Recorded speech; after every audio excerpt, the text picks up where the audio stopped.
Paz e graça para você ligado nessa emissora. Iniciamos agora mais uma edição do Vejam Só Entrevista, programa que vai ao ar toda sexta-feira nesse horário. E hoje vamos tratar de um assunto pra lá de atual e problemático.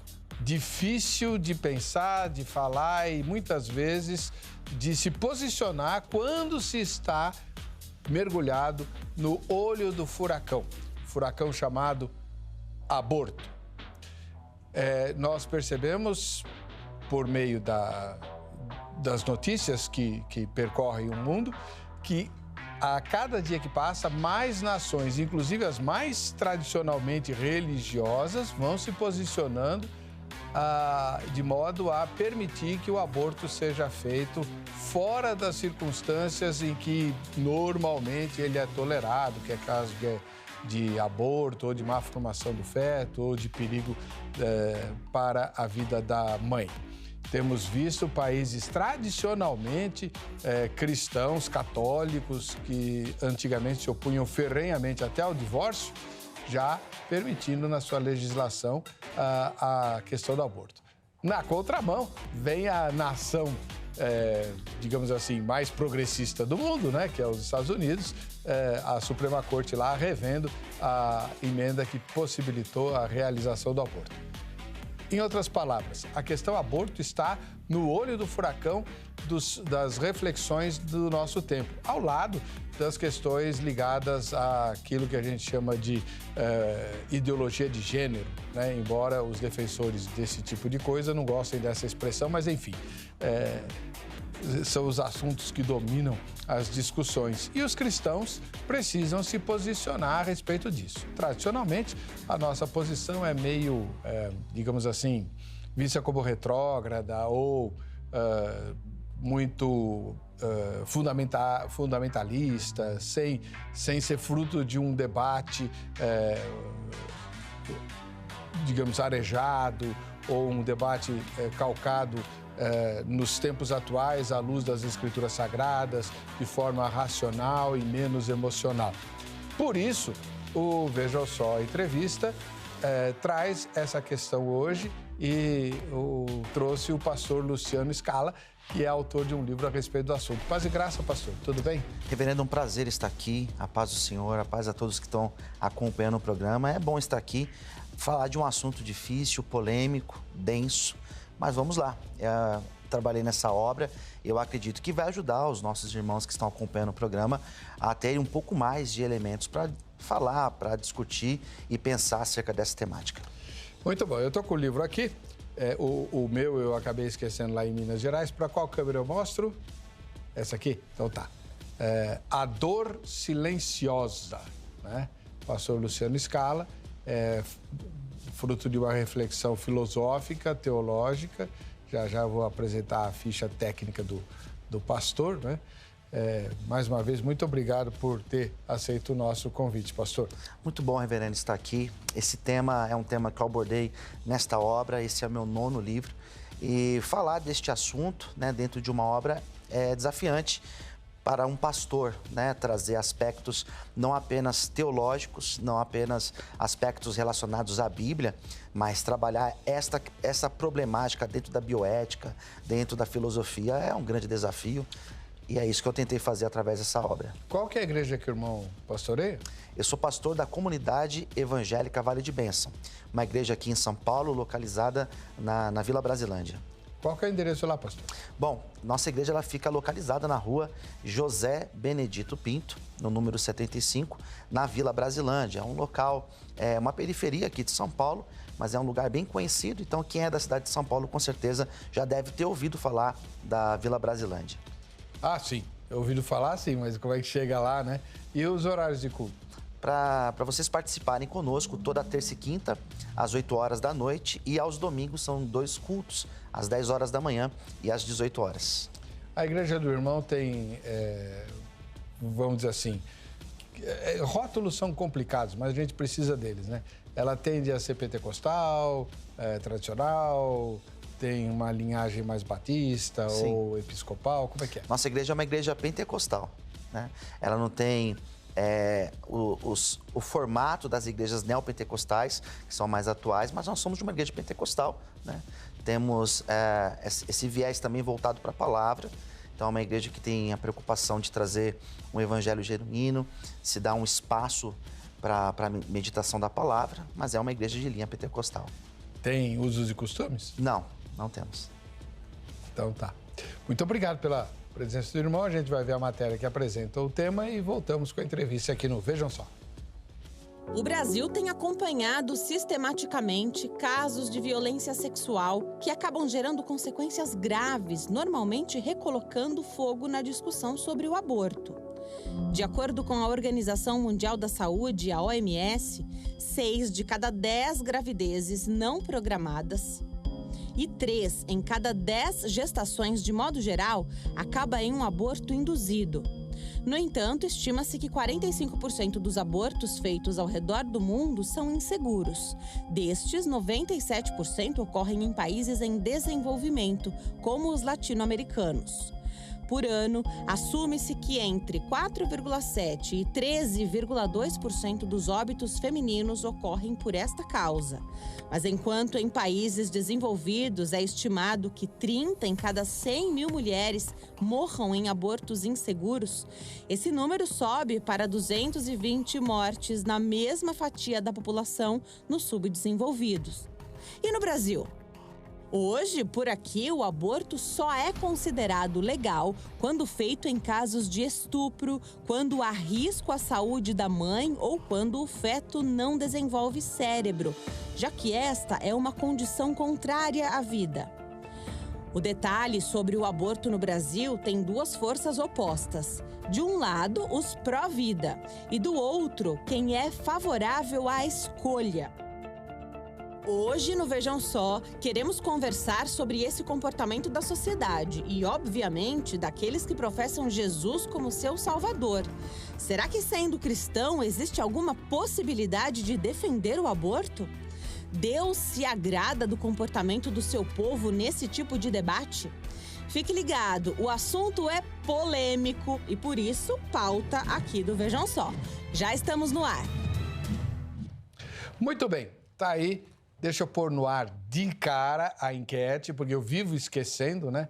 Aliás, já estou até tomando remédio para memória, mas não tá funcionando muito. É a idade, é a idade. Vamos lá. A enquete é uma pesquisa, tá bom? Vamos lá.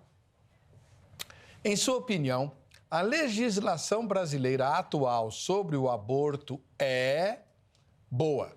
A legislação é boa, eu concordo com ela. Ou ruim, eu não concordo com a legislação atual sobre o aborto. Vamos ver no final dessa edição qual que é o resultado parcial da enquete. Como eu sempre digo, a enquete fica no ar até a exibição do programa e, por isso, muitas vezes, o resultado que a gente publica aqui na gravação não é o mesmo que você vai conferir no dia da exibição, tá bom? Varia um pouquinho.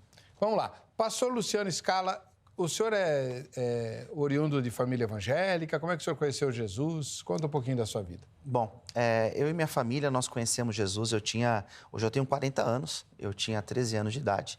E eu me batizei aos 14 anos. E desde então, eu tenho estado na presença de Deus.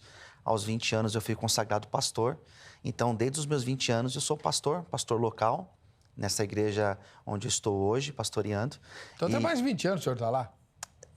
Não, na verdade, na igreja onde eu estou há 20 anos, né? Uhum. Nessa igreja onde estou atualmente. O senhor se batizou lá? Não, eu me batizei numa igreja batista. Uhum.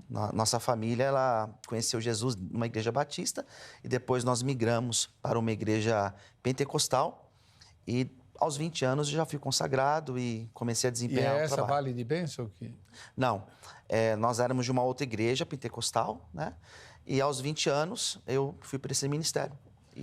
O senhor que formou o ministério? Não, eu sou vice-presidente. Uhum. Então, a igreja, na verdade, ela já existia. Ah, tá, muito bem. 20 anos, consagrado pastor, é muito cedo, né? Eu fui consagrado aos 20 anos. Né? A igreja pentecostal, ela acaba que algumas etapas, né, que a gente hoje tem uma outra concepção, até mesmo uma concepção mais teológica. A igreja pentecostal, antigamente, porque agora muitas coisas mudaram, né? Mas antigamente não tinha todo esse critério para citar uma formação teológica. Tanto que minha formação em teologia, em filosofia, foram depois que eu já era pastor, né? O senhor foi estudar depois, por conta própria? Por conta própria. Aí, pastor, eu tenho uma pergunta. Por que o senhor estudou em instituições católicas? Então, é bem interessante. A minha esposa trabalhava, na época, no Centro Universitário São Camilo. Ah! Daí eu conheci a filosofia, né? Eu fui presenteado com uma bolsa de estudos, então eu fiz filosofia. E de lá eu não parei de estudar, né? Eu conheci uma outra instituição, que é ligada a uma pontifícia de Roma, onde eu pude fazer o meu curso de teologia, meu curso teológico. Eu já tinha feito um seminário dentro da Assembleia de Deus, mas essa minha formação católica foi depois da filosofia. Até porque é uma exigência da faculdade que tivesse a formação em filosofia.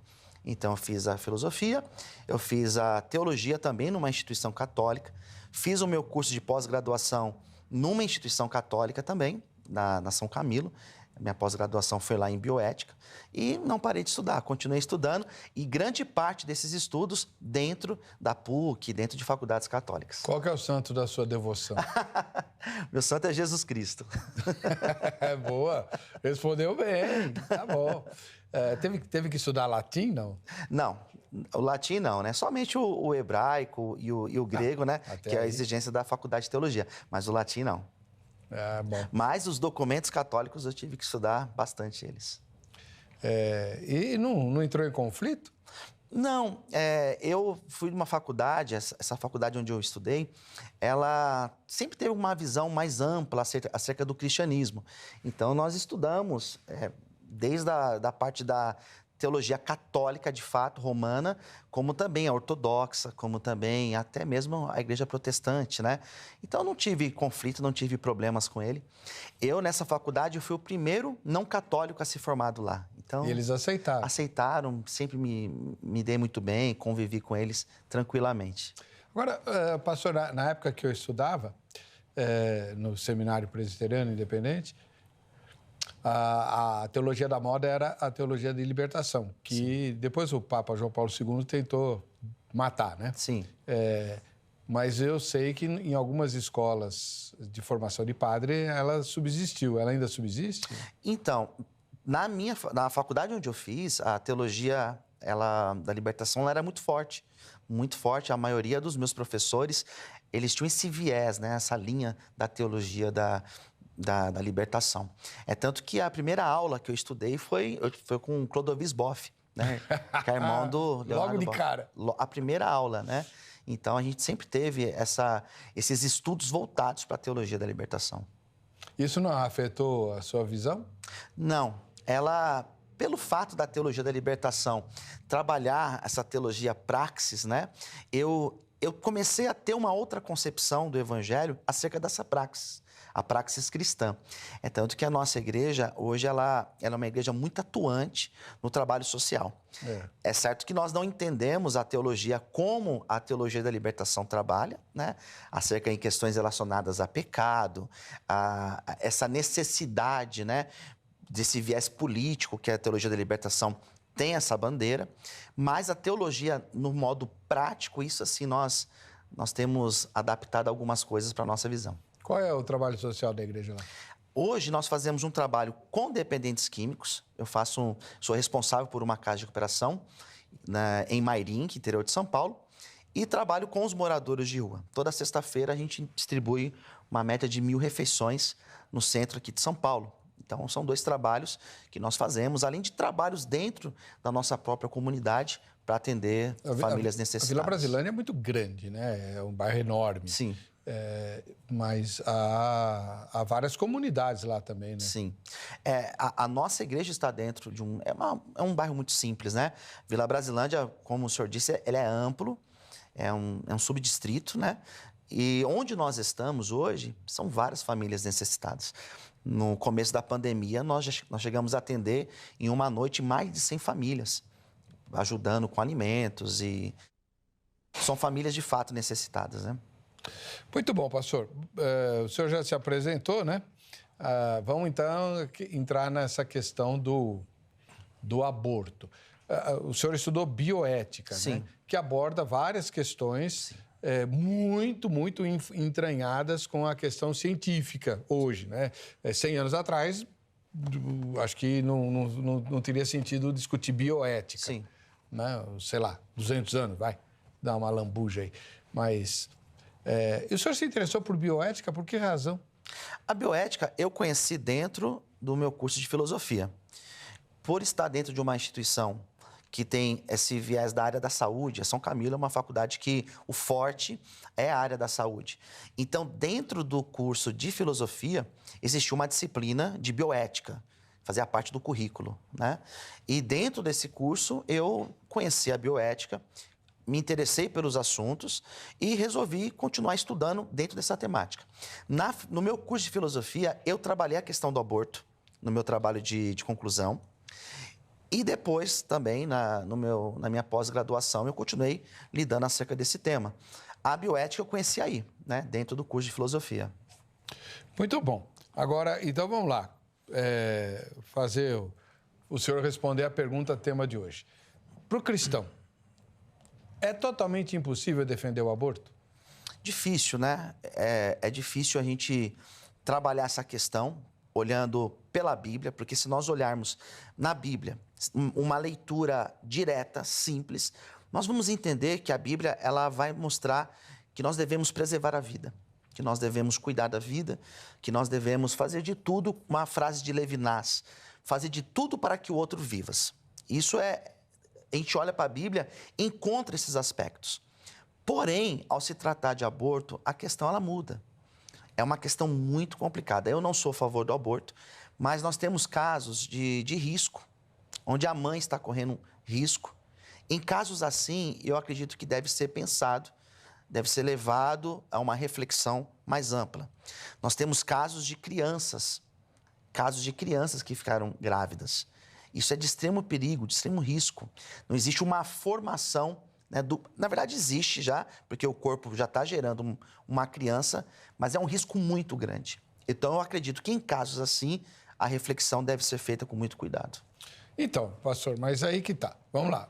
Começando pela questão do risco à saúde da mãe, né? Quando a saúde da mãe, da gestante, está claramente ameaçada de forma muito forte pela gestação, a legislação brasileira, e acredito que quase de todo mundo, permite a interrupção da gravidez para salvar a vida da mãe. Mas isso são casos muito raros, não são? Sim. Não sei se são muito raros, né? Mas não são casos que a gente vê com tanta frequência, né? Não sei se é tão raro, mas acredito que a própria Constituição vai assegurar nesses casos, né? É o caso, por exemplo, de gestação tubária, quando o feto não se desenvolve no útero, então vai acabar destruindo os órgãos internos da mãe, Sim. né? Se ela prosperar. E acho que a própria gestação em si não iria adiante, né? De maneira saudável. Agora, o que tem dominado a discussão ao redor do mundo é o direito da mulher ao aborto. O senhor falou de crianças que engravidam. Nós tivemos aqui no Brasil mais de um caso em que até o Ministério da Justiça se envolveu até o último fio de cabelo e tal, de criança grávida, e agora, recentemente, uma juíza também tirou a criança da família para garantir que o aborto não fosse feito e tal. Como é que o senhor vê isso? Difícil, né? Porque era uma criança de 10 anos, parece. E eu acredito que a família ela deve ser esclarecida, deve ser colocada a par de todos os riscos. Vale sempre lembrar que o aborto é um trauma. A pessoa que faz o aborto, eu até coloquei, o tema do livro é a dor silenciosa, porque não é tão simples abortar. Às vezes a pessoa acha que interromper a gestação é simplesmente como cortar uma unha e cortar um cabelo. A gente sabe que não é isso. Existem outros traumas.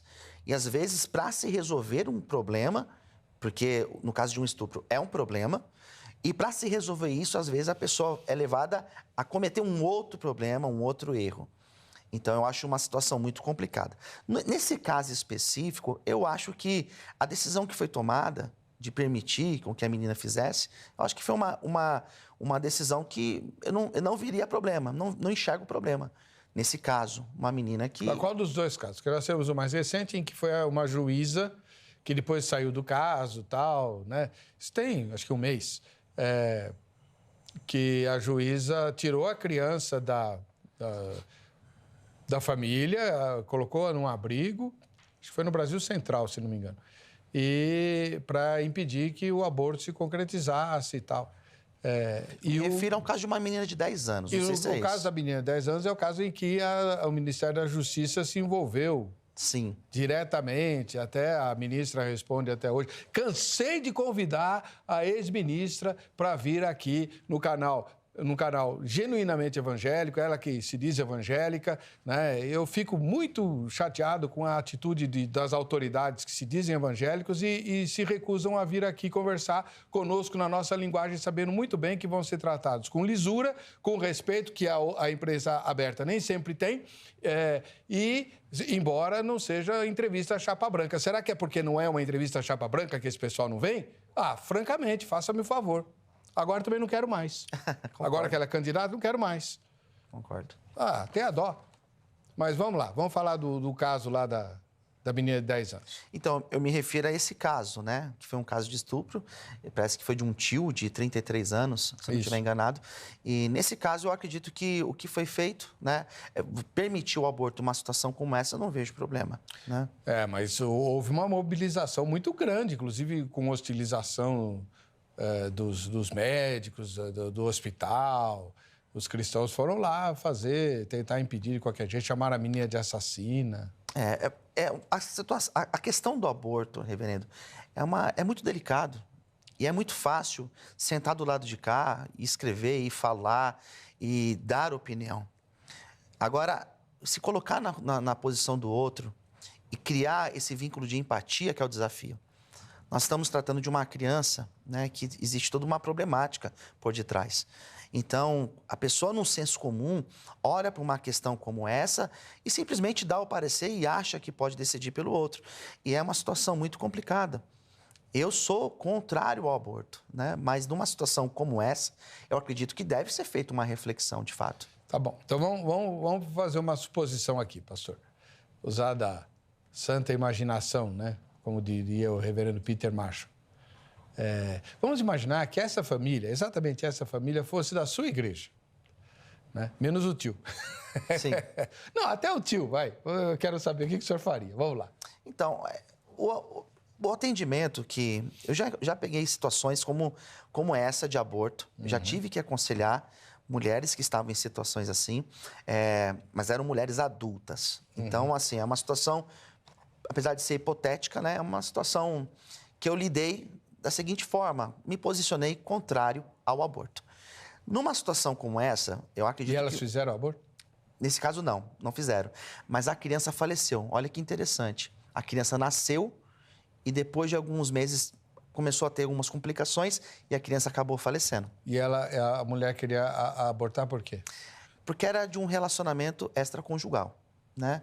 Então, ela não queria dar continuidade, porque era de uma situação problemática para ela, mas acabou que a criança nasceu, ela ocultou, né, o pai no caso, mas acabou que depois a criança faleceu. O pai nunca soube? O marido? Sim, sabia. A pessoa sabia, a outra pessoa sabia. Mas ela ocultou da família, ocultou das pessoas. O casamento sobreviveu? Não, ela não era casada, digo a outra pessoa, né? A outra pessoa era casada. Entendi. Então, o pai da criança falecida era casado com outra mulher. Isso. E gerou uma criança que veio a falecer. Sim, é isso. Foi uma situação dessa. E a esposa do pai não soube? Não soube. Ele não era crente? Era cristão também. Como é que faz nesses casos, pastor? Deixa pra lá? Deixa a justiça de Deus agir? Então, é difícil. Ele não fazia parte da minha igreja, a moça sim. Né? Depois ela até me disse que ele também era cristão e tudo. Mas é difícil, né? Eu, no meu posicionamento como pastor, aconselho, né? Não tenho esse olhar de julgamento. Eu tenho um olhar de alguém que também é pecador e eu procuro ajudar a reparar o que é possível se reparar numa situação como essa. né? E o que é possível? Porque é assim... É o emocional da pessoa, né? Não, porque são 2 cristãos envolvidos. A moça ainda procurou o irmão. Sim. Né? Então, ela agiu corretamente, ela procurou o pastor. O adúltero, no caso, a gente não sabe o que aconteceu com ele, mas se ele... vamos supor que o irmão entrasse em contato com o pastor dele e falasse, aconteceu assim, assim, assado. Aí o casamento dele podia ruir. Né? Mas se não faz nada, não é ser conivente com o pecado? São dilemas éticos que o pastor passa, que o crente comum nem sonha. Não precisa lidar, né? Trouxeram para mim a situação de um relacionamento extraconjugal, que a mulher tinha engravidado e ela queria abortar. Ela era solteira. E eu falei, olha, isso não é certo, não é correto. E eu procurei orientar e ela realmente manteve a gestação. Nasceu a criança, ela ocultou quem era o pai e depois de alguns meses a criança faleceu. Né? E foi um trauma muito grande para ela, pelo fato de ter pensado em ter cometido o aborto. Nesse caso, a pessoa não cometeu. Mas numa situação como essa que o senhor colocou, de uma criança que chega para mim, eu apresento tudo isso. Eu apresento a problemática do aborto, o como isso vai traumatizar. Mas eu não posso decidir pela pessoa no fato de, olha, se você fizer isso, você vai perder a tua salvação. Se você fizer isso, eu não posso agir dessa forma. Pelo menos do meu ponto de vista ético, né? Não posso chegar na pessoa e falar, se a tua filha de 10 anos está grávida, e se você fizer isso, e colocar esse peso sobre a pessoa. Eu penso que não posso fazer dessa forma. A argumentação que se usa nesse caso, pastor, geralmente é a seguinte, que inclusive foi usada no caso específico que a gente está falando, né? Nos dois, tanto no recente que a juíza tentou impedir o aborto, quanto no anterior que o senhor está mencionando. O pior trauma ela já passou, ela foi abusada, com menos de 10 anos de idade, com 9 anos ela foi abusada por um tio, né? Até que chegou a engravidar, quer dizer, obviamente não foi uma relação, né? Sim. O abuso foi continuado até que se consumou e ela acabou engravidando e tal. Então, o pior, a menina já passou, custa levar... Aliás, foi a argumentação da juíza, nesse último caso. Custa aguentar mais um pouquinho, e depois você dá a criança para adoção, se não quiser ficar com ela e tal, mas o pior você já sofreu. Para que sofrer outra agressão? Essa é uma proposta.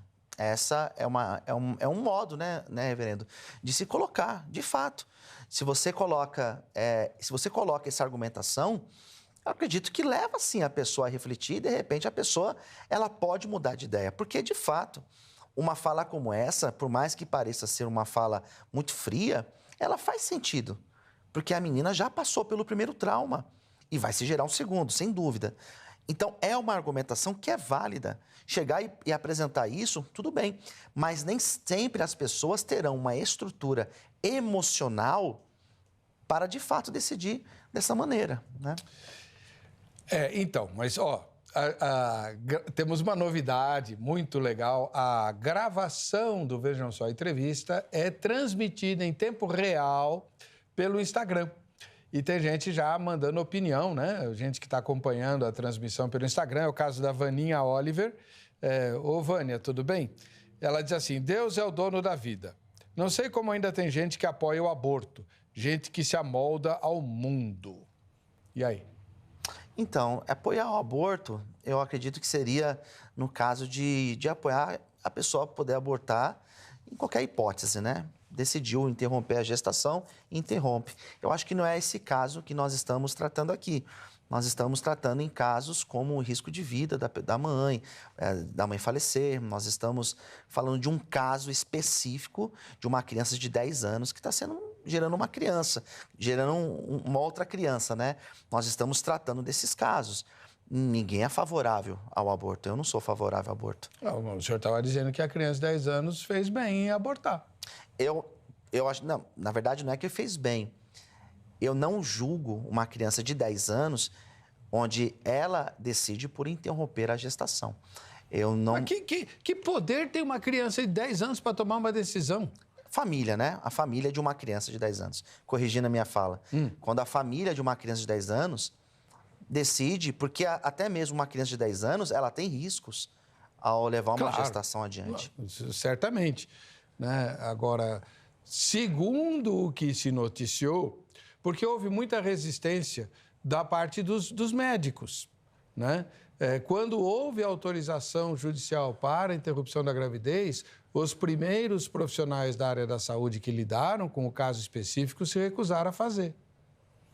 Ora, aí a gente pensa, se eles se recusam a fazer, é porque a vida da menina, da gestante criança, da gestante de 10 anos, não está tão ameaçada assim, não é? Não estando, reverendo, tão em risco, a questão que eu coloco é a questão do risco. Porque nós estamos falando de uma criança de 10 anos que, supostamente, é muito arriscado. Mas se é uma criança que ela tem uma estrutura fisiológica para, de repente, suportar, levar uma gestação adiante, eu, como pastor, aconselharia o quê? Exatamente o que nós falamos, que se leva a gestação adiante, depois, se a criança não quer ter essa criança, um vínculo, entrega para adoção.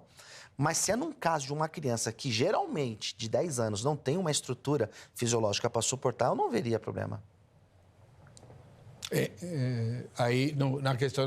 Porque aí cai no caso do perigo de vida para a gestante. Tá, mas o que... Então, vamos deixar essa questão de lado, do perigo de vida, e vamos falar da questão do direito por causa do estupro. A lei brasileira diz assim, se a mulher foi estuprada, se a gestação foi vítima... se a gravidez é resultado de um estupro, a mãe, a mulher gestante, tem o direito de interromper essa gravidez. Como é que o senhor vê isso? Aí é um outro caso. Então, vamos lá. Vamos a Nesse caso específico, no caso do estupro, como eu me posiciono? Como eu iria aconselhar? Como eu iria atender? Que se levasse a gestação adiante, foi aquela minha fala inicial. São 2 traumas. E já existe o trauma da violência, e o segundo trauma vai ser o trauma de você ter que abortar. E o aborto, e também existe um outro risco, que não é somente... existe do aborto mal sucedido, existe a questão de órgãos serem comprometidos por conta do aborto e tantas outras questões. E também a questão emocional, que é muito séria, né? A mulher que comete o aborto, ela vai ter traumas. Então, eu não aconselharia, ainda que fosse por estupro, se fazer o aborto. Sou totalmente contra. Então, pastor, mas aí... Agora eu tenho que fazer o outro lado, né? Senão a entrevista não prospera. Obrigar uma mulher que já passou pela violência inominável de ser estuprada, ter que encarar essa situação que ela viveu todo santo dia, 24 horas por dia, vendo crescer o resultado dessa agressão, isso não é continuar agredindo a mulher? Então, é difícil, né? Por isso que eu não coloco a palavra, né, obrigar. Eu acredito que a nossa Constituição, porque nós estamos num país onde assegura esse direito, né?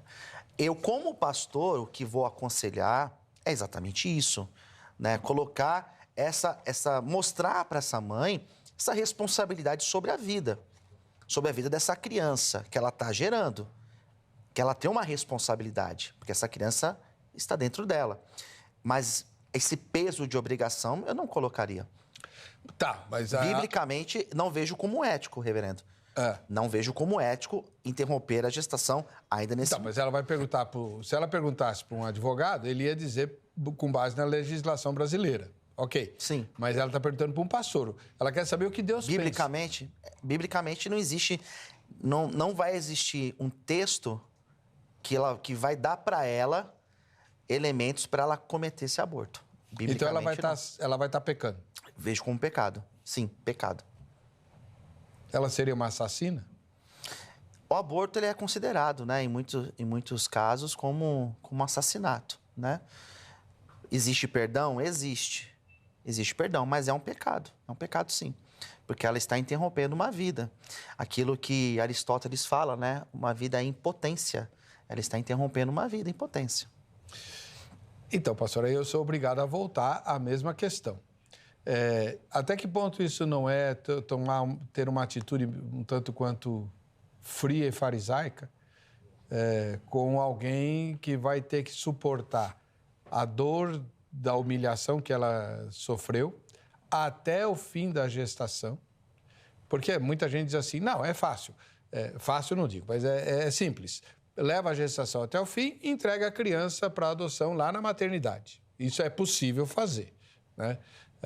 Principalmente em casos de estupro. Não só, mas principalmente em casos de estupro. Tá bom. Mas levar a gestação até o fim não é uma coisa simples. Não. Ela vai estar tropeçando. Imagine que seja uma mulher casada. O marido dela vai estar lembrando da humilhação que ele também sofreu, da dor que ele também sofreu, todo santo dia, porque a barriga da mulher cresce, né? E há todos os desconfortos naturais de uma gestação. E aí o pastor fica numa posição confortável. Não, eu falei o que Deus faria. Eu sou solidário, reverendo. Eu sou solidário às pessoas as mulheres que já tiveram que passar por uma situação como essa, ao se tratar de um estupro. Eu sou solidário. Porém, se nós formos olhar biblicamente, é o que biblicamente a gente consegue responder, pelo menos o que eu consigo responder dentro do meu conhecimento. É igual nós falarmos sobre a questão relacionada a adultério. A pessoa pode perdoar o adultério? É claro que pode. Mas vai ser fácil lidar com a dor ou com a lembrança? Daí vai ficar da pessoa. É como essa questão. É fácil para uma mulher que já sofreu uma violência, aquilo que o senhor colocou, levar a gestação adiante, ver aquela criança se desenvolvendo, sentir aquela criança mexer. É fácil? É claro que não é fácil. Com certeza não vai ser fácil. Mas são os caminhos que nós temos. Qual o caminho que a pessoa tem ao estar gestante? Manter a gestação ou interromper? Interromper vai ser fácil? Não. Interromper não vai ser fácil. Mesmo feita, o aborto feito de forma legal, com todo o amparo hospitalar, não minimiza os riscos que o senhor fala do aborto, existe, né? Um trauma. Hã?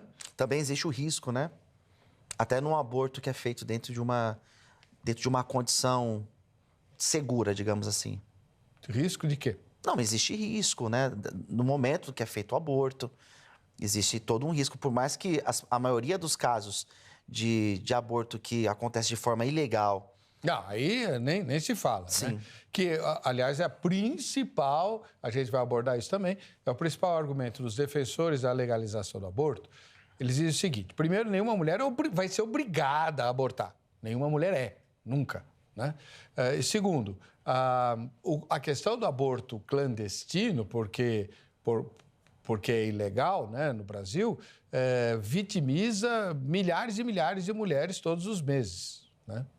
Sim, e muitas perdem, vai perder o útero e tantas outras coisas, tantas outras complicações Às que vezes podem perde a acontecer. vida. Exatamente. Na verdade, o que precisa ficar muito claro é que, assim, interromper o aborto, isso vai causar um trauma. É difícil para uma mulher, por mais que seja vítima de um estupro. Interromper vai ser um trauma. Continuar também vai ser difícil, vai ser um trauma. Qual difícil que a pessoa vai ter que escolher? Porque ela vai ter que escolher um dos dois difíceis. Mas ela precisa da assistência de Deus para isso, pastor. Para isso que ela procura o pastor. Se ela tiver que resolver sozinha... E qual o meu posicionamento, reverendo, é dizer o quê? Que se você interromper, vai ter a dificuldade pelo fato de você carregar esse sentimento por ter interrompido. Porém, eu não julgo uma mulher que escolha interromper a gestação. Nesses casos de estupro, eu não aconselho. Olha, mais uma mensagem que veio pelo Instagram, é da Vivi Santos. Ela diz o seguinte, aborto é crime. E cristão certo sabe que não pode abrir mão da mesma. Da mesma, não sei exatamente o quê, mas deve ser da fé ou da Bíblia, né? Alguma coisa assim. Ou da lei, né? O aborto é crime, fora nesses casos que nós estamos abordando aqui que a Constituição vai assegurar. Que a Constituição assegura, né? Mas que está em... São três, né? São três situações, sim, né? Que é no caso do estupro, que é no caso do risco da mãe falecer, e existe o caso também da criança anencéfalo, né? A criança que é gestada sem o cérebro. Sem o cérebro. Bom, agora, vamos lá. Outra questão delicada que eu quero a sua opinião. O senhor é doutor em bioética, então vamos ver. Uma das coisas que faz parte do protocolo de atendimento à mulher vítima de estupro e que procura a rede oficial de saúde para interromper a gravidez, é fazer um ultrassom do neném, né, um ultrassom do feto, e fazer com que a gestante veja e ouça os batimentos cardíacos. Ouça os batimentos cardíacos da criança que ela está gerando e veja o feto. Como é que o senhor vê isso? É uma briga lascada, mas que existe isso acontece nos hospitais. Isso acontece nos hospitais. Há uma discussão, não faz parte da cartilha do Ministério da Justiça, ou faz, ou do Ministério da Saúde, ou faz.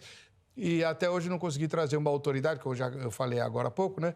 Que a ex-ministra da Saúde da Mulher não quis vir aqui para ela dizer. Então, esse diz-que, sabe? É terrível. Por isso que Jesus falou assim, sim, sim, não, não. Eu fico invocado com os cristãos, os irmãos na fé, que ocupam posição de autoridade e se recusam a falar.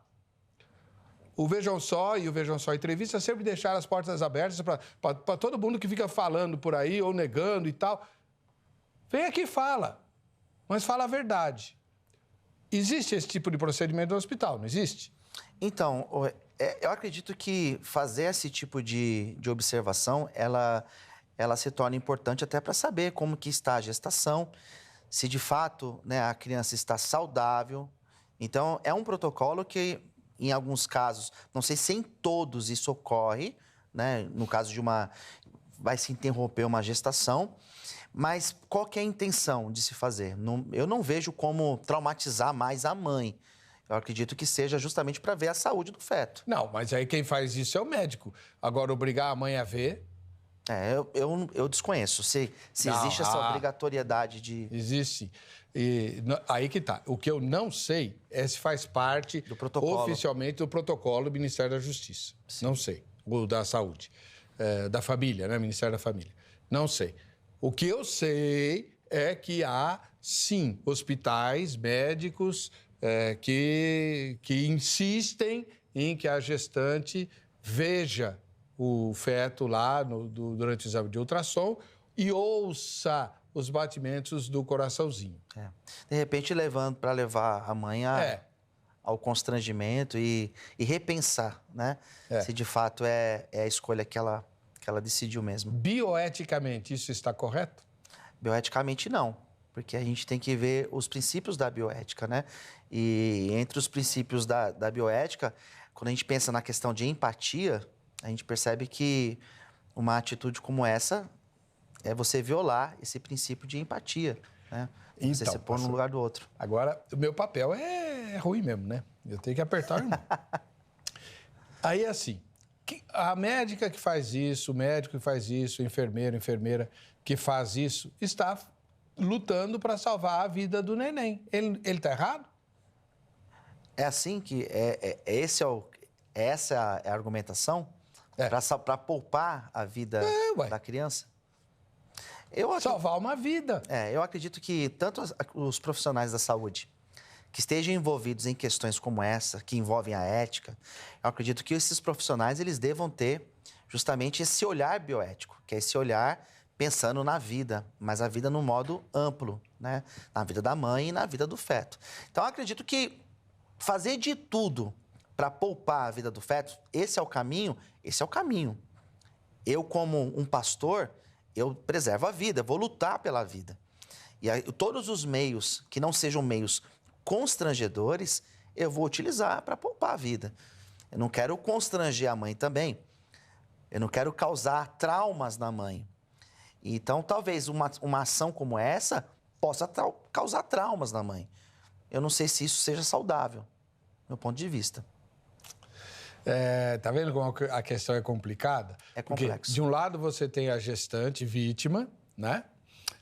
E, de outro, você tem os profissionais que... A letra fria da lei diz, não, ela pode abortar. Mas não é o legislador que vai botar a mão dele lá, né? E receber o sangue inocente daquela criança lá. Não é ele.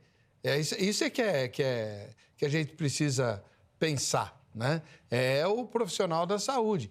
Eu não sei até que ponto, porque eu não conheço a legislação médica, mas Não sei se o médico pode se recusar a fazer alegando impedimentos religiosos ou de fé, ou sei lá, de convicção de crença. Eu também não saberia dizer. Mas, reverendo, eu na época da bioética, eu assisti vídeos de mulheres fazendo aborto. É uma coisa muito, muito dura. É muito cruel.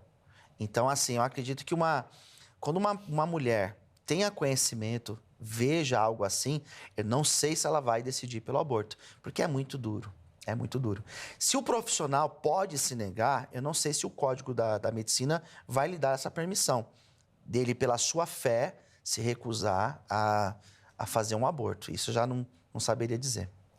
Eu acho que sim, né? Porque se o cara pode se recusar a servir as Forças Armadas alegando impedimento de fé, inclusive aqui no Brasil, né? Tirar uma vida... Bom, esse é um assunto para lá de espinhoso. Sim. E já que ele é espinhosésimo, vamos adiante. Nós temos assistido, inclusive ao redor do Brasil, um movimento crescente e ininterrupto de nações adotando ou permitindo o aborto, não apenas em situação de estupro ou de perigo de vida da criança ou da mãe, mas em qualquer situação. Dar à mulher, isso é resultado do movimento feminista, né? Dar à mulher o empoderamento necessário para que ela decida. O corpo é dela, ela decide o que ela quer fazer. Como é que o senhor vê isso? Eu vejo como um erro. Eu acredito que o Estado dá esse suporte para a pessoa, em qualquer hipótese, ela cometer o aborto, ela vai lá, leva um documento e apresenta esse documento simples dela, ou então nem apresenta esse documento, vai lá, entra numa clínica e faz o aborto. Eu não acho que seja o caminho para se resolver o problema de mulheres que morrem em clínicas que são clandestinas. Eu não acredito que o Estado lhe deva dar esse suporte, até porque eu enxergo o aborto como um crime quando ele é cometido, né? Simplesmente porque a pessoa ela quer fazer o aborto. Nós temos vários métodos que podem impedir da mulher ficar gestante. Então, eu não acho que esse seja o caminho, dar essa legalidade para que a pessoa possa fazer o aborto simplesmente porque ela escolheu interromper uma gestação. Agora, mas isso está crescente, né? Até em países severamente cristãos, católicos, né? A Igreja Católica se opõe até hoje ao divórcio, né? Imagina a questão do aborto, né?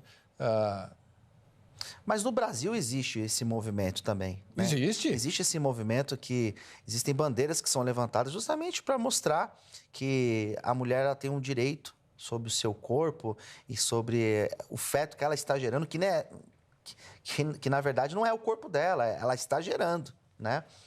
E eu acho isso muito complicado. A coisa chega a tal ponto que alguns anos atrás, eu não vou conseguir me lembrar exatamente aonde, em que nação isso aconteceu. Mas há poucos anos atrás foi aprovada uma lei que a mulher decide abortar, inclusive a mulher casada, mesmo sem o consentimento do marido, do pai. Espera aí, é isso que o senhor falou, é o corpo da mulher, então quem manda é ela. Mas a criança foi gerada também pelo marido. O marido não tem que decidir se quer ou não a criança? Não. A opinião do marido nem interessa. Não importa, ele não existe. É ela e acabou. É ela que resolve sozinha.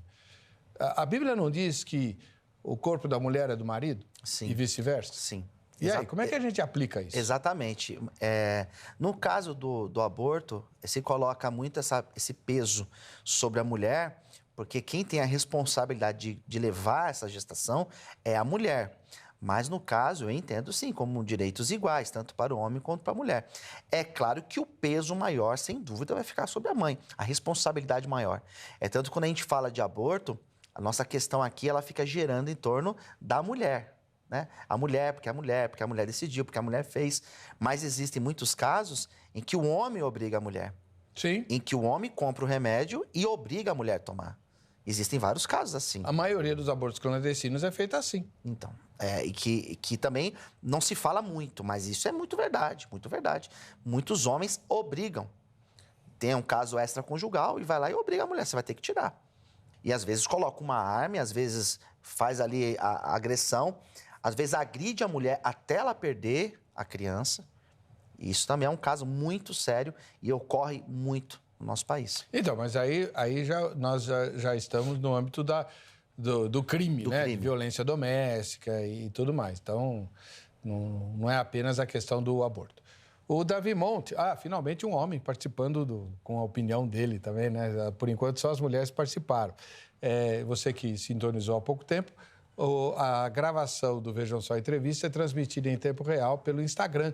Então, quem quiser se posicionar, pode fazê-lo, né? O Davi Monte escreveu: o trauma da mulher que possa ter a possibilidade de abortar é muito maior na vida dela do que deixar a criança nascer. Vamos falar dos traumas do aborto, pastor? Vamos. O senhor falou que o estupro é um trauma. Claro, inegável. O aborto vai ser outro trauma, mesmo feito em condições protegidas? Sim, com certeza. Por quê? Né? Porque a pessoa, ainda mais quem tem uma concepção cristã, acredito que a maioria das pessoas que estão assistindo sejam pessoas que têm essa concepção cristã. Nós temos a consciência da preservação da vida e isso é muito instintivo, é o instinto, né, da mãe proteger, da mãe colocar sua vida em risco por conta de um filho. E ela decidir por interromper uma gestação, isso vai causar um trauma. O que seria esse trauma? Fazer algo contra a natureza. Porque a natureza do instinto materno é dar a vida, é proteger, é entrar na frente de um ônibus, se for preciso, né? E quando ela vai fazer algo que vai contra essa natureza, vai lhe causar um trauma, sem dúvida. Agora, pastor,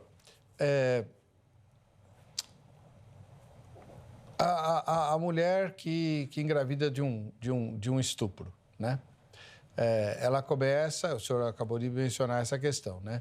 Ela começa a sentir uma criança se mexendo nela, que não é só do estuprador, é dela. Sim. Também, né? Muitas mulheres, e os homens nem se fala, né? Mas imagina o seguinte: não, estuprou, vai lá, tira, esquece, acabou. A pessoa não esquece? Difícil, né? Porque as lembranças, elas ficam, desde a lembrança do ato, da violência, como também a lembrança dela indo até o local, fazendo o aborto, né? Tendo todo aquele processo de recuperação depois. Então, esse trauma é um trauma que permanece. É uma pessoa que ela vai precisar de um suporte, que ela vai precisar de um apoio de um psicólogo, que ela vai precisar de um suporte da família, que ela vai ter que entender, ela vai ter que aceitar todos esses fatos que aconteceram, né? Mas fácil não é. Ela vai ter que escolher o que ela vai achar menos difícil, no seu caso, né? Para decidir. No caso do aborto, o trauma é muito grande. É uma dor muito intensa que a pessoa carrega.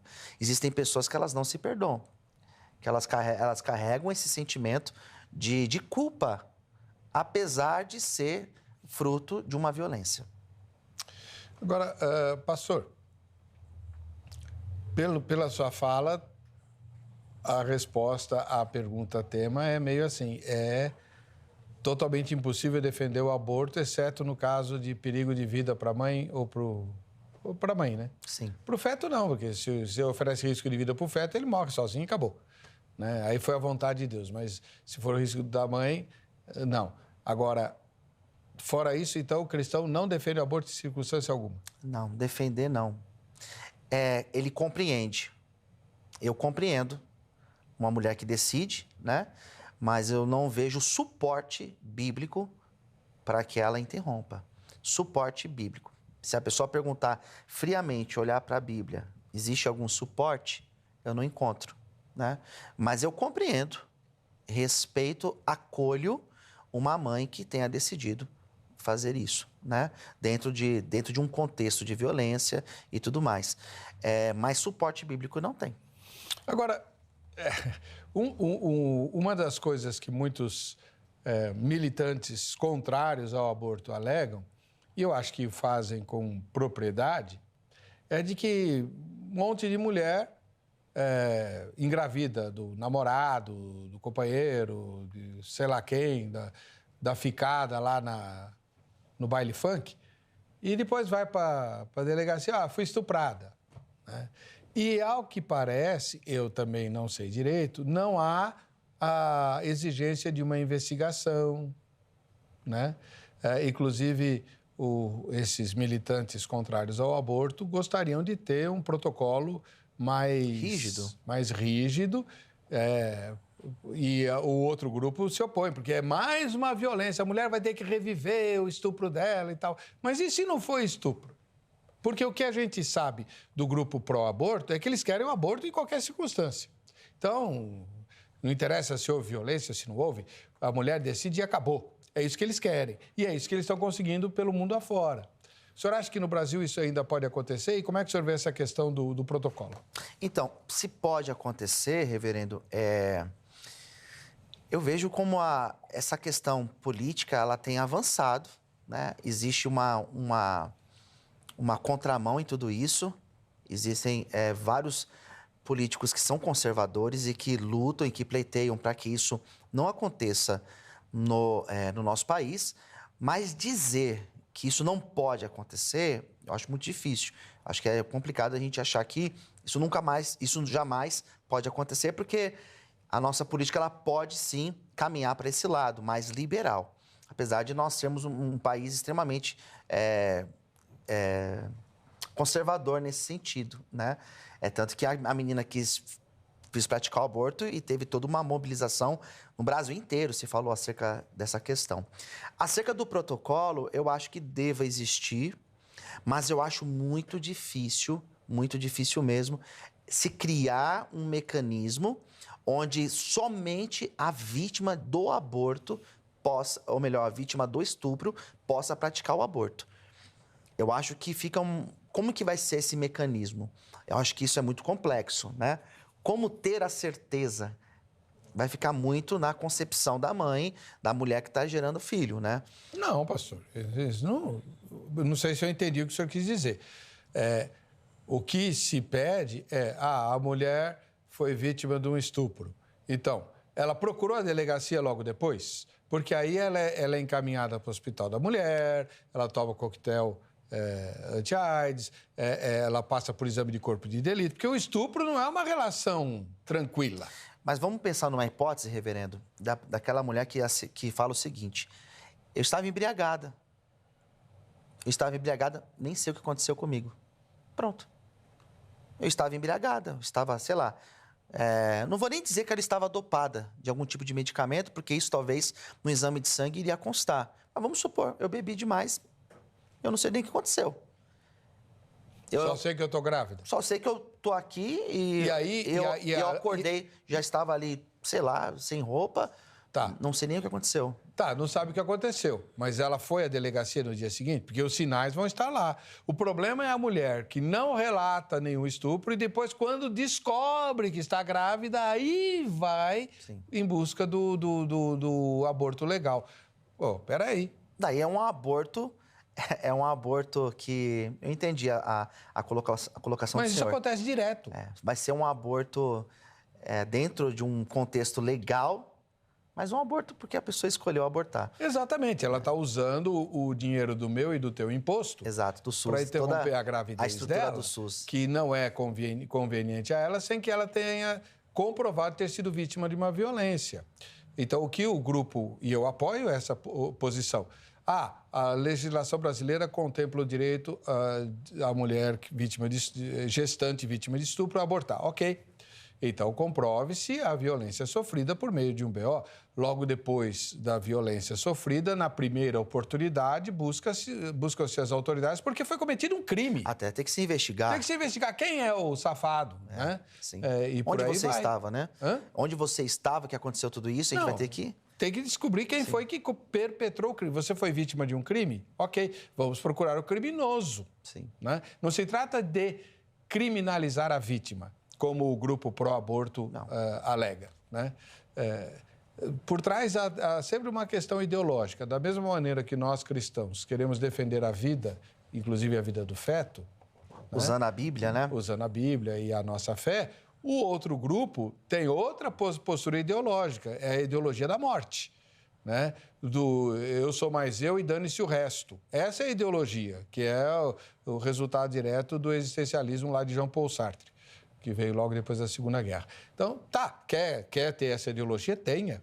Né? Mas, então, admita que o que você tem na base é o seu direito de se divertir sem assumir nenhuma consequência. Essa é a razão. Sem responsabilidade. Sem responsabilidade. Né? É isso que está na base do existencialismo. Né?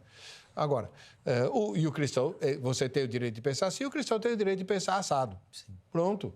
Né? E está aí o Congresso Nacional para deliberar. Né? Exatamente. E é por isso que nós temos que tomar muito cuidado com aqueles que nós elegemos, né? Sim. Porque eles serão a nossa voz lá. Pois é. Agora, pastor, a mulher abortou, certo? Aí ela começa a sentir culpa e tal, e procura o senhor. O que o senhor diz para ela? Suporte espiritual. Vai para o inferno? Não, é o suporte espiritual que a igreja deve fornecer, é o apoio, né? E o que nós recomendamos é a procura de um profissional. No caso, seria um psicólogo, se for preciso, até um psiquiatra, para que essa mãe busque ferramentas para conseguir lidar com esse trauma. A pessoa que pecou, ela deve ser acolhida na igreja como um lugar onde ela vai encontrar ajuda, o suporte em Deus para superar essa condição. Eu vejo como um pecado, sim, porque biblicamente nós temos elementos que mostram como um pecado. Mas eu não posso também condenar essa pessoa, não é a função da igreja condenar. Nossa função é acolher e tentar ajudar essa pessoa dentro das nossas condições, que é um suporte espiritual, digamos. O senhor conhece alguma mulher que tenha sido vítima de aborto e vítima de estupro, não abortou, levou a gestação até o fim e ficou bem? Não tive contato ainda com uma mulher que foi vítima de aborto e levou a gestação adiante, eu desconheço. Então, eu soube de um caso, muitos anos atrás, né, de uma mulher que foi estuprada numa cidadezinha do interior e ela acabou engravidando e levou a gestação até o fim e o filho dela é pastor. Né? É pastor da minha denominação. Né? Muito, muito bonita a história. Né? Ela nunca se casou, teve, obviamente, por causa da violência sofrida, teve traumas. De se relacionar? De se relacionar, né? Não conseguia confiar em homem e tal. Ficou solteira, mas criou o filho único, né? E ele acabou se transformando num pastor, né? E eu acredito que ela deve ter muito orgulho, né? De ter lutado, de não ter feito um aborto dentro de uma condição que a própria lei assegura. E hoje ela deve ter muito orgulho de ver que o seu filho é alguém que está gerando vida, né? Que está abençoando vidas e que tem um testemunho que, com certeza, edifica tantas pessoas. Você, com certeza, já ouviu falar de Beethoven, né? Beethoven, se não me falha a memória, é o 5º filho de uma família com 4 filhos muito doentes, inclusive mentalmente falando. E a mãe dele pensou em não ter mais filhos, né? 4 sofridos, né? Mas ela levou o Beethoven até o fim da vida e olha quem ele foi. Né? Olha o que ela gerou, né? Então... Um único. Beethoven é não existe, é insubstituível, né? Insubstituível. Geralmente as pessoas falam que ninguém é insubstituível. Tá. Existem pessoas que elas realmente marcaram, né? No caso de Beethoven é um exemplo. Por isso que nós somos a favor da vida, né? Por isso que nós lutamos para a vida e até em casos de uma violência, nós lutamos para que a mãe tenha forças em Deus para conseguir levar uma gestação adiante. Muito bem. Daqui a pouquinho a gente vai para o intervalo e depois do intervalo a gente vai mostrar as fotos de quem está mandando. Faz a foto aí agora, né? Assistindo ao Vejam Só Entrevista e tal, enquadra aí na frente da tela, como o pessoal tem feito, manda para nós, você vai concorrer a prêmios para lá de especiais, a gente já vai mostrar, inclusive, alguns deles, né? E para você mandar a foto, você pode mandar para o Instagram, @programa Vejam Só, né? Que é, inclusive, por onde nós estamos transmitindo todas as gravações aqui do Vejam Só. E em tempo real, né? Além disso, nós vamos também ler os comentários. Aliás, não tem comentário, né? Hoje foi... Não, ninguém mandou comentário antecipadamente para a gravação do programa, só os comentários que nós temos recebido pelo Instagram durante a transmissão em tempo real. Aproveita e anota o telefone agora, em papel, ou fotografa a tela, da Agrade, Academia Teológica da Graça de Deus. A Agrade está passando por grandes reformulações, novidades grandes vêm vindo aí. A principal delas é o curso bíblico apresentado e oferecido em forma de EAD, ensino à distância. Até fora do planeta Terra, lá na plataforma espacial, se você estiver lá, você pode fazer o curso do EAD. Olha que legal, como a tecnologia é boa, né? E fazer o curso completo, tá? Para mais informação, você, durante o horário comercial, de segunda a sexta-feira, você liga para a 0 Operadora 11 3115 0819, 3115 0819. Há cursos presenciais em alguns lugares também, inclusive oferecendo disciplinas diferenciadas do curso bíblico, né? Curso de gestão eclesiástica, por exemplo, você quer... Está tendo dificuldades com a legislação da sua cidade aí para regularizar a sua igreja, esse curso oferece amparo, suporte, como lidar com a mão de obra voluntária da igreja, geralmente dá problema, como é que você pode fazer isso certinho sem ter problemas do futuro. E há vários outros cursos de música, para quem quer tocar, para quem quer cantar, para quem quer ministrar louvor, são 3 cursos diferentes. Tem bastante coisa boa lá na Agrade. Liga e se informa. Ou entra no site agrade.com.br. Por falar em site, visite o site da nossa emissora, né? Lá você tem um caminho para interagir conosco, mandar sugestões, críticas, né? Dizer quem que você gostaria de ver aqui no Vejam Só Entrevista, ou temas que você queira ver abordados. É o hittv.com.br. A gente vai para o intervalo, volta já.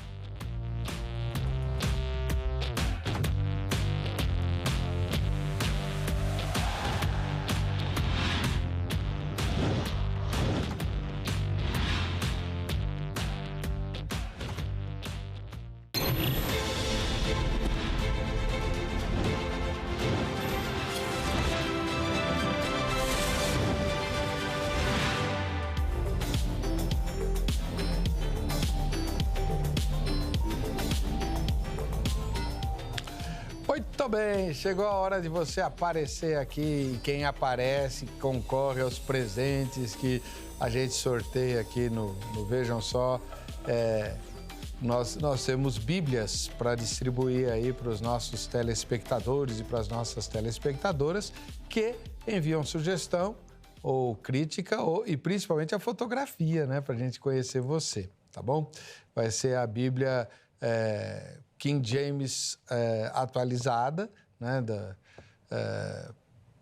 que o pastor Paião disponibilizou para nós, tá aí, ó, com letras gigantes, tudo bem bonitona para você. A Bíblia para você ter em casa e uma versão tradicional, mas atualizada, né? Muito legal.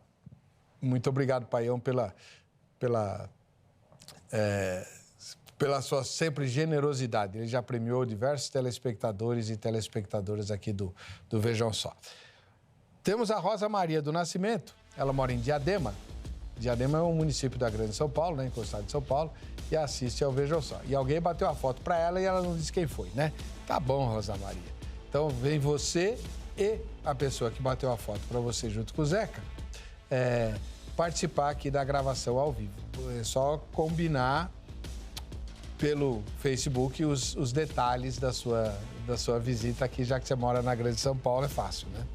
Diferente do caso de quem mora em Sabará, lá nas Minas Gerais. A Eliana Viemar é nossa telespectadora, lá nas Alterosas, onde eu também estou morando. Moro nas Minas Gerais, não em Sabará, né, mas bem mais ao sul. Tá aí. Valeu, Eliana. Deus te abençoe. Também alguém bateu a foto para Eliana. Tem que dizer quem foi, para a pessoa também ser creditada, né? Ela trabalhou, digno ao trabalhador seu salário, né? E em Alagoinhas, na Bahia, o Joseval Ribeiro, nós temos uma audiência bem grande lá em Alagoinhas, E o Joseval é nosso telespectador, é outro que também não informou o fotógrafo ou a fotógrafa. Olha lá, que legal a foto dele. Joseval, Deus te abençoe, um grande abraço ao povo da Bahia. Nós estamos hoje conversando com o pastor Luciano Scala, autor desse livro aqui, né, que trata da questão, uma das questões mais delicadas do nosso tempo, que é a questão do aborto, a dor silenciosa, né? Então, inclusive no livro o senhor tem um capítulo que fala das questões, como é que eu digo, dados da situação atual de abortos no Brasil. É muito grande? Então, esses dados, eu fiz um apanhado, foi no ano de 2020, então eles não estão tão atuais por conta da pandemia. Parece que deu uma redução, né, por conta da pandemia, mas a situação ainda ela é bem acentuada no nosso país. Tem ideia de números, não? Existem dados de quase 1.900 abortos legais que são realizados, mas quando a gente pensa no modo geral, são quase 90 mil abortos que são realizados. Entre legais e ilegais. Exatamente. Como é que se faz a pesquisa de aborto ilegal? Quando a mulher procura o suporte para fazer aquele procedimento que é necessário da corretagem depois, né? Então, existe aí um dado de quase 90 mil.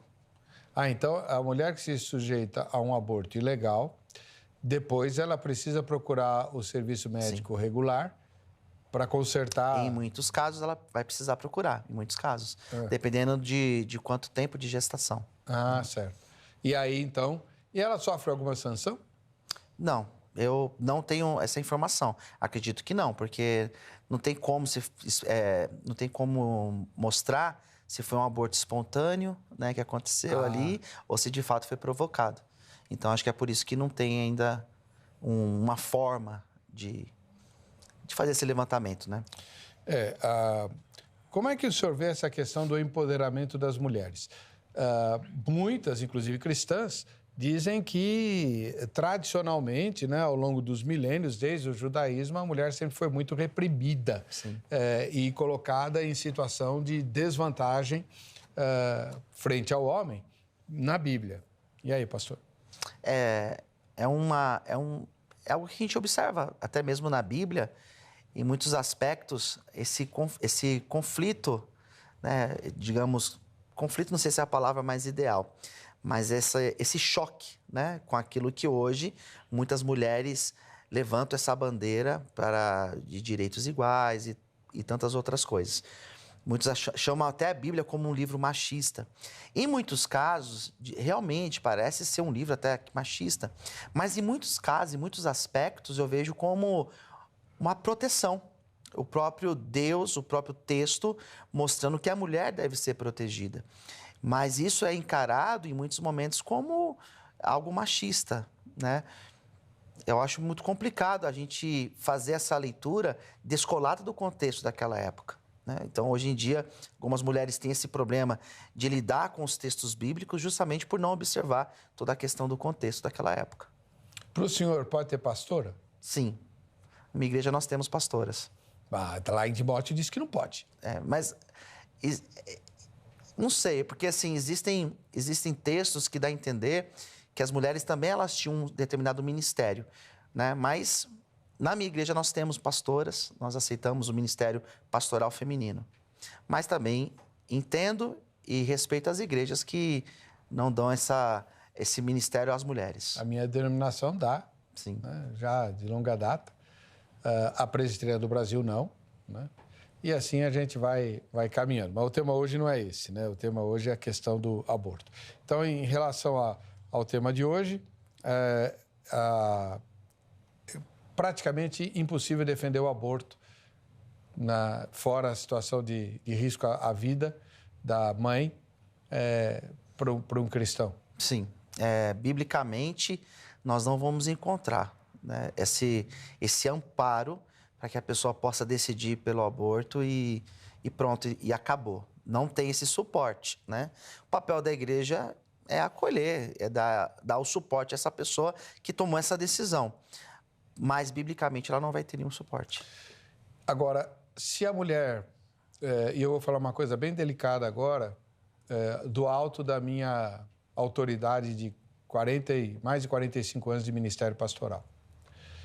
Se a mulher resolve levar a gestação até o fim, ela vai precisar de extrema ajuda da própria comunidade de fé. Infelizmente, nós somos campeões de julgamento.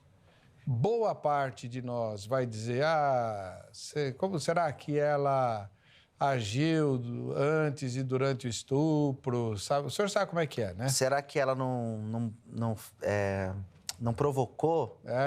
Será que a roupa dela não era uma roupa que chamava a atenção do homem? A gente vitimiza a vítima. Né? Vitimiza não, a gente culpa muitas vezes a vítima.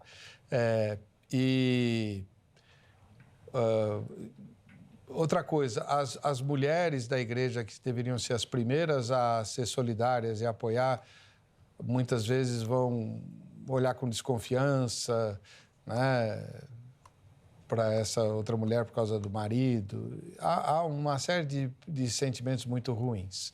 Então, gente, pôr o joelho no chão, se humilhar diante de Deus e confiar em 2 Crônicas 7,14, né, para que tudo isso sare. E nos posicionar para que o nosso país continue tendo uma legislação que não permita o aborto em qualquer circunstância. Sim. Por falar em legislação, vamos dar uma olhada no resultado da nossa enquete. Vamos lá?